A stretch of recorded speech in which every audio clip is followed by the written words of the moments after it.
tener ahí en cuenta. La arteria carótida común llega hasta la disposición de la vértebra cervical número 4, o si queremos tener como punto de referencia, también podemos decir que llega hasta el nivel de la saliente del cartílago tiroides, también podemos utilizar eso como marcación, y pues obviamente a ese nivel se está dividiendo la arteria carótida, ahí se está dando la bifurcación carotídea. La bifurcación carotídea se da luego de tener una dilatación, lo vamos a tener ahí, se está dilatando la arteria carótida, en lo que se conoce con el nombre del glomus carotídeo, que nosotros vamos a encontrar ahí, y luego de la dilatación, pues vamos a encontrar ¿qué cosa? Vamos a encontrar ya el nacimiento de las arterias, ¿no? La arteria carótida externa y carótida interna. Ahora bien, estas arterias carótida externa, carótida interna, cuando nacen, recuerda esto, después de su nacimiento, la arteria carótida externa se llama externa pues porque da sus ramas hacia la parte periférica. No obstante, en el nacimiento esta es profunda, nace hacia adentro la arteria carótida externa, como quien se dirige hacia adentro. En cambio, la arteria carótida interna continúa al eje de la carótida común y pues pareciera que tiene una dirección hacia afuera. Si bien tendría una dirección aparentemente hacia afuera, se llama interna porque al final de cuentas esto va a ingresar a la cabeza por el conducto carotídeo, ¿no? Del temporal. Entonces no hay que olvidarnos de ello. ¿A qué nivel se da la división? Vuelvo, repito, a nivel de C4, de la vértebra cervical número 4, o a nivel de la prominencia del cartílago tiroides. ¿Ya? No te vayas a olvidar de ello porque esas son preguntas de examen. Bueno, ¿qué otra pregunta de examen te pueden hacer? Pues una pregunta que la hacen siempre, generalmente. La otra pregunta de examen que te pueden hacer es que una región o un reparo anatómico muy importante para determinar la bifurcación a ese nivel es el espacio que nosotros vamos a tener aquí. Esta imagen que estamos viendo.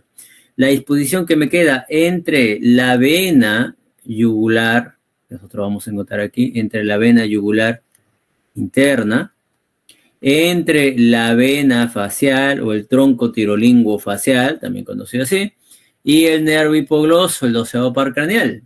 Ahí si tú te das cuenta, ahí vamos a tener una región anatómica delimitada. Ya, esa región anatómica delimitada es el famoso triángulo de Farabeu. El triángulo de Farabeu. ¿Ya? Ahí lo vamos a atender. El triángulo de Farabeu. El triángulo de Farabeu está delimitado hacia la parte posterior por la vena yugular interna, hacia adelante y hacia abajo por la vena facial o tirolingofacial y hacia arriba por el nervio hipogloso. A ese nivel se da la bifurcación. Pregunta de examen, la bifurcación de la arteria carótida. No te vayas a olvidar, esas preguntas fijas, siempre, casi siempre las hacen. Muy bien. Entonces, la carótida externa una vez que nace va a tener un ascenso, ya va a tener un ascenso y va a tener relaciones específicamente. ¿Cuáles son estas relaciones que nosotros vamos a encontrar acá? Bueno, en primer lugar, la arteria, una vez que sale de la bifurcación,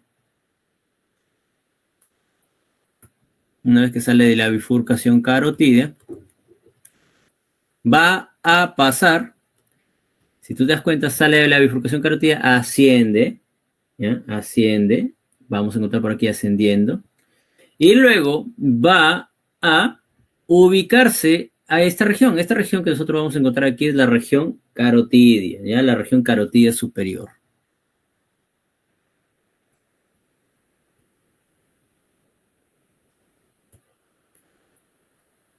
Luego de pasar la región carotídea superior, va a subir ¿hasta dónde? Hasta este espacio que nosotros vamos a encontrar aquí, el espacio retromandibular, conocido con el nombre de la celda parotídea o la región parotídea.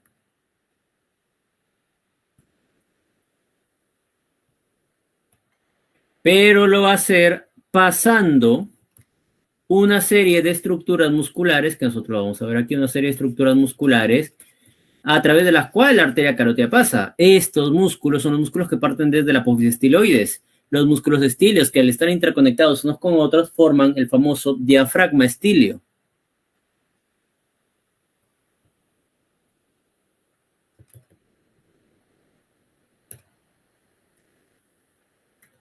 Aquí el diafragma estíleo.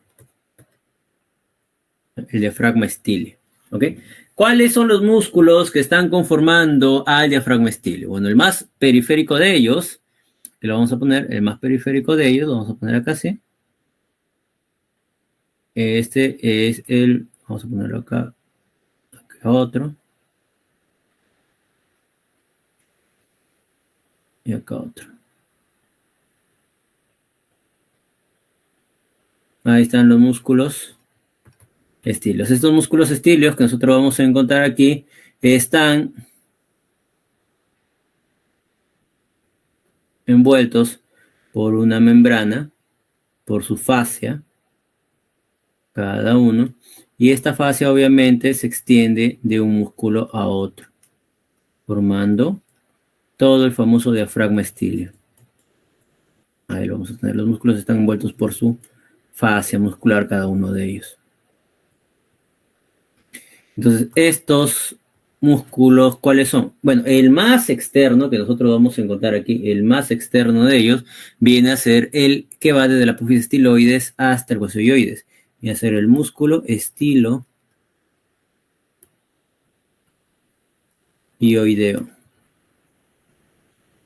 Luego, por dentro, vamos a tener el músculo que va hacia la lengua, el estilogloso. Y ya muy hacia adentro, el músculo que se va hacia la faringe, el músculo estilofaringeo.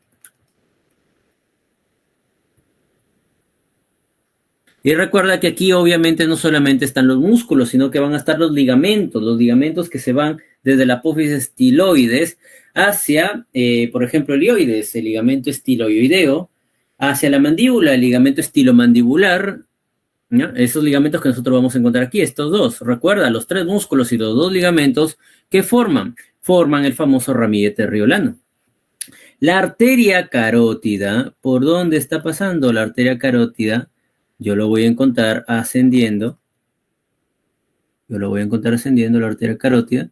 Por ejemplo, por acá. Por ahí. Y yo lo voy a encontrar pasando, atravesando el diafragma estíleo. Ahí.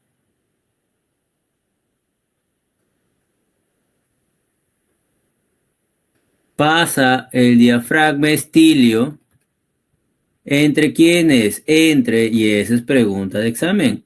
Pasa el diafragma estíleo entre el músculo estiloideo y los otros dos músculos, ¿ya? Entre ellos está pasando la arteria. Entre ellos yo voy a encontrar pasando a la arteria. No hay que olvidarnos de ellos, es pregunta de examen. Entre el estiloideo, el estilogloso y el estilofaringeo. Entre ellos yo lo voy a encontrar pasando a la arteria. Entonces, recuerda, está perforando el diafragma estíleo. No te vayas a olvidar de ello. Todo esto, lo que estamos viendo ahí, es el diafragma estíleo que nosotros vamos a encontrar ahí. Luego se va a poner en una posición muy especial dentro de la región parotidia. Dentro de la región parotidia, la arteria, recuerda, va a estar en un tercer plano anatómico. Hay tres planos anatómicos desde superficial hasta profundo. El más superficial está conformado por el nervio facial. Todo dentro del intersticio de la glándula. Ojo, la glándula está ahí, a ese nivel. Luego vamos a tener ¿a quién? Luego vamos a tener a las estructuras venosas. A las estructuras venosas que vamos a encontrar acá, dando un recorrido específico. ¿Ya? A las estructuras venosas que vamos a encontrar acá. Principalmente las venas que recogen la sangre de la propia glándula y que van a dar origen luego, posteriormente, a la vena yugular externa. Vamos a tener, por ejemplo, la retromandibular. Y por último, vamos a tener a la arteria carótida.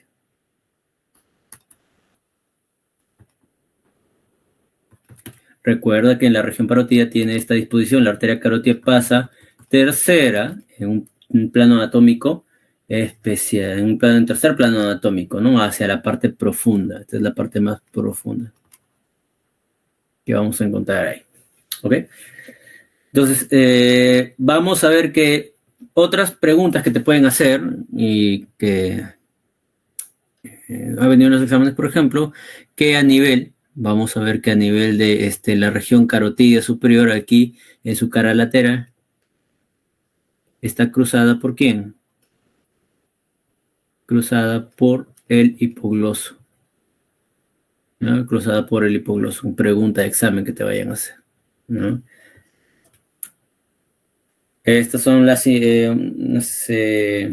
imágenes que podemos observar. Aquí, cómo la arteria está atravesando el diafragma estíleo. Recuerda que todo esto que vamos a encontrar aquí sería parte del diafragma estíleo, a este nivel. Este vendría a ser el músculo estiloioideo que nosotros vamos a encontrar acá. Su ligamento que está por dentro, el ligamento estilomandibular, que nosotros vamos a encontrar aquí también. Y la arteria pues está pasando acá. Los otros dos músculos no se ven aquí, pero están dentro de este intersticio que nosotros vamos a ver acá, de la aleta estilofaringia, que es una proyección interna de lo que vendría a ser el diafragma estíleo, conocido también como la aleta de Ionesco, ¿no? Pero esos son términos que ustedes lo van a ver o que se ve en los libros, por ejemplo, de anatomía quirúrgica, de otorrinolaringología, ¿no? Para la parte de pregrado, no se ve esa partecita, ¿no? Igual, por ejemplo, vamos a tener por ejemplo, el ojal de Gillis, también una pregunta que siempre les hacen, ¿no? Para la parte ya de residentado, ¿no? Para los triángulos de Faure, ¿no? Pero por el momento, solo recuerden que la arteria está atravesando el diafragma estíleo, ¿no? No se vayan a olvidar de ello. Y aquí están los tres planos que habíamos mencionado. Periféricamente está el nervio facial. Luego vas a traer las estructuras venosas y luego vas a tener a la propia arteria carótida externa, ¿no? En su posición a ese nivel. En todo su trayecto la arteria va a estar dando, antes de su terminación, obviamente, porque recuerda, la arteria llega hasta ¿qué nivel? Llega hasta el cuello del cóndilo. Algunos libros dicen hasta la propia articulación y ahí termina en sus dos ramas, ¿no? Sus dos ramas terminales, la maxilar y la temporal superficial, que la vamos a mencionar después. Pero la arteria carótida en todo su trayecto va a estar dando diferentes ramas. ¿Cuáles son estas ramas que da la arteria? Recuerda, ¿cuántas ramas da la arteria carótida? Pues vamos a encontrar 6 ramas, ¿no? Vamos a encontrar 3 anteriores, 2 posteriores y una medial, ¿no? Son las ramas colaterales. En primer lugar vamos a tener a la arteria tiroidea superior, que es la principal rama que va a estar saliendo, la primerita que vamos a tener ahí, hacia abajo. Esta es una arteria que está naciendo principalmente a nivel de la membrana tiroidea, que nosotros lo vamos a encontrar acá. Luego de su nacimiento vamos a ver de que va a estar adosada o va a descender junto al nervio laringeo superior, que aquí no se ve en la imagen, va a estar dando unas ramas arteriales, como viene a ser la arteria tiroidea, que nosotros la vamos a encontrar ahí, perforando la membrana tiroidea. Luego va a estar descendiendo, lo vamos a ver por acá, va a dar una rama que se va a ir por debajo del ioide, la suyoidea también, que, bueno, son parte de las preguntas de examen que les hacen ustedes. Y luego va a descender para irse hacia la glándula tiroides, ¿no? Antes de dar hacia la glándula tiroides, va a dar ramas que van a dar origen al surco supraísmico, ¿no? Del istmo de la tiroides, luego va la propia arteria lobular y a la arteria longitudinal o descendente, ¿no? Posterior, que la vamos a encontrar por ahí. También van a estar dando ramas que se van a dirigir hacia la parte lateral para terminar a nivel de las estructuras musculares aquí periféricas que vamos a encontrar aquí. Y también va a dar una rama que se va a ir hacia la membrana cricotiroidea, que nosotros cricotiroidea, perdón, que vamos a encontrar acá abajo, ¿no? La arteria, la rama cricotiroidea. Esa es la arteria tiroidea superior, la primera rama de la arteria carótida externa.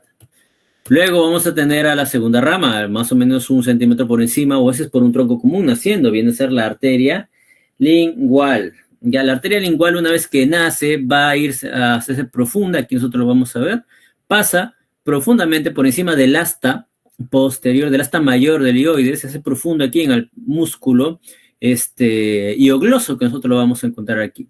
¿Ya? Aquí se ve en líneas punteadas el trayecto. Pasa inicialmente en relación con ¿quién? En relación con la región angular que se forma entre el asta mayor del ioides y la disposición del músculo estiloioideo y el vientre posterior del gástrico. Esta región anatómica que nosotros tenemos aquí es el famoso triángulo de Beclar, ¿no? Que preguntan, sí, preguntan bastante el triángulo de Beclar. Y luego continúa profundamente al músculo hiogloso y va a estar ahora posicionándose a nivel del famoso triángulo de Pirogov, ¿no? Que está conformado por el nervio hipogloso con la vena concomitante. Vamos a encontrar al músculo miloideo por la parte anterior y por la parte posterior vamos a encontrar el tendón intermedio del digástrico, ¿no? Profundamente va a estar pasando aquí la arteria y aquí la arteria va a tener este trayecto. Si bien aquí nosotros le dibujamos un trayecto rectilíneo bonito, la disposición cadavérica es sinuosa, flexosa, que nosotros vamos a encontrar aquí en la arteria. La arteria va a estar dando su disposición flexosa, va a estar pasando muy profundamente, aquí nosotros lo vamos a ver, pasando muy profundamente al músculo hiogloso, que estaría aquí cortado, se va a estar adosando hacia la cara lateral del músculo constrictor superior de la faringe, se va a estar adosando a la cara lateral del músculo estilofaringeo, que nosotros vamos a encontrar acá, va a tener su trayecto, va a dar las ramas colaterales superiores que van a irse a la lengua, las ramas dorsales de la lengua, va a tener un trayecto especial, va a dar una rama que se va a dirigir hacia la glándula sublingual, la arteria sublingual, y luego va a dar una rama profunda que va a venir a buscar a la lengua, que va a dar la denominada rama lingual profunda o arteria ranina, que es la parte terminal que nosotros vamos a encontrar aquí a este nivel. ¿Ok? Entonces, estas son las ramas que nosotros vamos a tener aquí a este nivel de la arteria lingual. No da otras ramitas como por ejemplo la que se va por encima del ioides, que es la arteria supraoidea, que nosotros vamos a encontrar aquí, o ramas que se van a ir a irrigar las estructuras musculares, pero esa sería la arteria lingual. Recuerda que aquí profundamente, que nosotros vamos a encontrar acá, profundamente, ya en la parte final, va a estar relacionándose con ¿quién? Va a estar relacionándose con la cara profunda del músculo geniogloso, que nosotros vamos a tener aquí, ¿no? Ahí lo vamos a tener a la arteria dispuesta a ese nivel. Luego de esta arteria vamos a encontrar a la arteria anterior, la principal, la más importante de todas estas arterias. ¿Quién viene a ser la arteria más importante de todas estas? La facial. Esta es la arteria facial. La arteria facial, que nosotros vamos a encontrar aquí, tiene dos trayectos. Un trayecto cervical, propiamente dicho, es el que está aquí antes de llegar a la cara, y el trayecto que se encuentra en la propia cara, ¿no? Según la anatomía clásica, las ramas que nosotros vamos a encontrar aquí son 8 ramas, 4 saliendo de acá de la parte cervical y 4 saliendo de la parte facial, ¿no? Pero hay variaciones dependiendo a la clasificación que nosotros vayamos a tener. Una cosa sí es importante, y es que esta, su porción cervical no es tan así derechita como la estamos viendo aquí, ¿ya? No, la arteria facial tiene un trayecto primero, un trayecto ascendente, y luego desciende para venir a buscar ¿qué cosa? Para venir a buscar la escotadura que se encuentra a nivel del borde inferior del cuerpo de la mandíbula, en su unión entre esta y la rama mandibular. A ese nivel, recuerda que es donde se palpa el pulso de la arteria facial. Y luego por ahí se encurva, se adosa, se encurva la mandíbula y se posiciona a nivel facial, a nivel del surco ascendente que termina a nivel del surco nasogeniano, acá en la parte superior. ¿Ok? Entonces, ¿cuáles son las ramas que yo voy a encontrar aquí de la facial? Ramas que me pueden preguntar a mí. Por ejemplo, vamos a tener a la arteria palatina ascendente. Esta que yo la voy a encontrar aquí. Va a desprenderse de su convexidad, va a dirigirse hacia arriba, va a ir hacia la parte superior ascendente de esa manera. Según, por ejemplo, como el esquema que tenemos ahí de Netter, va a estar pasando profundamente a estructuras musculares, ¿no? Lo vamos a tener ahí. Y luego va a dirigirse, va a posicionarse a la cara lateral del constructor superior de la faringe, y por su borde superior va a estar adosándose para ir a terminar hacia la región palatina superior. ¿Okay? Vamos a ver de que aquí en algunos libros te van a decir que de aquí, de la propia arteria palatina ascendente, sale una rama que perfora el constrictor superior de la faringe y se dirige ¿hacia dónde? Se dirige hacia la amígdala. Es la rama amigdalina o tonsilar, ¿ya? Ahora, no tanto, eso es lo que te escribe, por ejemplo, la tarjeta, pero aquí en Netter ya te representa la arteria tonsilar saliendo directamente de la arteria facial, ¿no? Saliendo directamente de la arteria facial. Otra rama que nosotros vamos a encontrar aquí es la rama que se va a dirigir hacia la glándula submandibular, es la arteria submandibular, que no es única, son varias, se desprenden varias estructuras aquí, ¿ya? Vamos a tener múltiples desprendimientos. Y la cuarta rama viene a ser esta que yo voy a encontrar acá, que se está desprendiendo antes de adosarse y hacerse facial. Va a ser la rama que va a viajar por el borde inferior de la mandíbula. Esta es la arteria submentoniana, que va a terminar a nivel de esta región y va a terminar haciendo una anastomosis con las ramas que salen de la propia arteria mentoniana que nosotros vamos a tener aquí, que es rama de la alveolar inferior, ¿no? Nosotros lo vamos a ver después. Ya en la cara, la arteria facial va a tener un recorrido sinuoso profundo, va a pasar profundamente a los músculos cigomáticos que nosotros los vamos a encontrar acá, va a estar pasando profundamente al tejido celular adiposo que vamos a tener aquí, luego se va a adosar hacia el ángulo nasogeniano y al final de cuentas va a terminar a nivel de la cara, del ángulo interno de la región orbitaria, anastomosándose con las estructuras que provienen de la arteria oftálmica, ¿no? Aquí en este nivel, conformando su rama final como la arteria dorsal del ángulo, que nosotros lo vamos a tener ahí. ¿Cuántas ramas da aquí la arteria facial? Según la anatomía clásica, 4 ramas, ¿no? Por ejemplo, vamos a encontrar 2 ramas que se van a dirigir hacia los labios, son la labial superior, la labial inferior, antiguamente llamadas coronarias estomáquicas, por si acaso, no los vayan a confundir con ese término. Vamos a tener la arteria que va a desprenderse y va a dar irrigación hacia la nariz, la arteria lateral, la nasal lateral, que la vamos a encontrar acá. Y algunos libros mencionan de que hay una ramita que se desprende por aquí y se va a ir hacia dónde, se va a ir hacia el macetero, ¿no? Para ir a inervar el músculo que nosotros vamos a encontrar aquí, es la arteria maceterina inferior. Esas son las 4 ramas de la facial que vamos a encontrar. Vamos a ver ahora a las ramas, esas son las anteriores. Las ramas posteriores, ¿cuáles son? Las ramas posteriores vienen a ser 2. Una que está naciendo por el borde inferior, o al nacer nace a nivel del borde inferior del vientre posterior del digástrico, y la otra nace a nivel del borde superior del vientre posterior del digástrico. Ojo con ese término, porque es pregunta clavadaza. Estos vienen a ser, ¿qué cosa? Estos vienen a ser las arterias occipital, la que va por el borde inferior, y la auricular posterior, la que va por el borde superior. La occipital es una rama que luego de su nacimiento, yo la voy a ver acá, va a estar cabalgando encima al este músculo. ¿Quién es este músculo? Este es el hipogloso. Pregunta de examen.